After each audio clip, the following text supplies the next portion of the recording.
to play basketball with friends. Since getting together with Sina, all my free time belonged to her.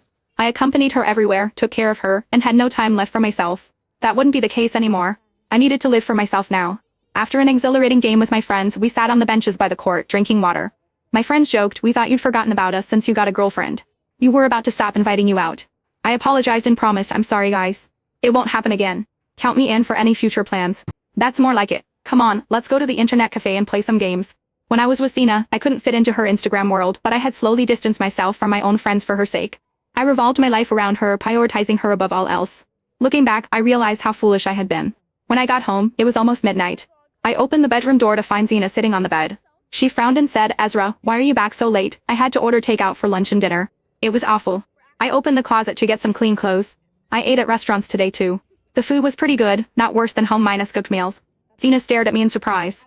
"You used to say you cook for me every day and that I shouldn't eat takeout because it's unhygienic." I was wrong.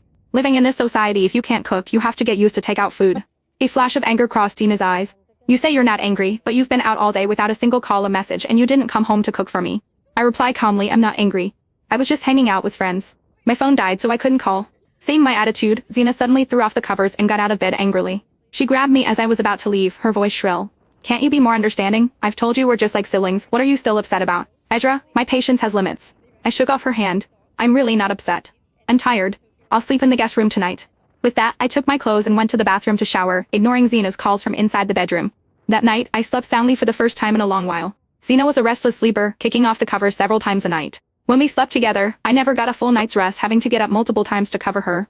Early the next morning, Sina sat in the living room with her arms crossed, her face dark with anger. I knew she was waiting for me to apologize first and make her happy. In the past, whenever she was unhappy, I would beg for her forgiveness even if I didn't hint at anything W or on. Then she would list a bunch of conditions, and only after I had fulfilled them all would she reluctantly forgive me. This had been the pattern for years and I was tired of it. I ignored her, got ready, and left. I had important things to do today. I went to the office to submit my resignation letter. My manager was surprised and tried to persuade me to stay, but I insisted on leaving. I had originally taken this job to be close to Sina, to take care of her. But now, that was no longer necessary. Last night, I had a video call with my parents telling them I was planning to quit my job and return home. I saw the tears of joy in my mom's eyes. My dad's health hasn't been good lately, and he's been struggling to run the small supermarket by himself. When I say home, it's not some remote village but a coastal city. Sina had always refused to go back with me, saying she wasn't used to the food there. So I left my parents to find work here with her. That evening, I met up with my friends for dinner and told them the news.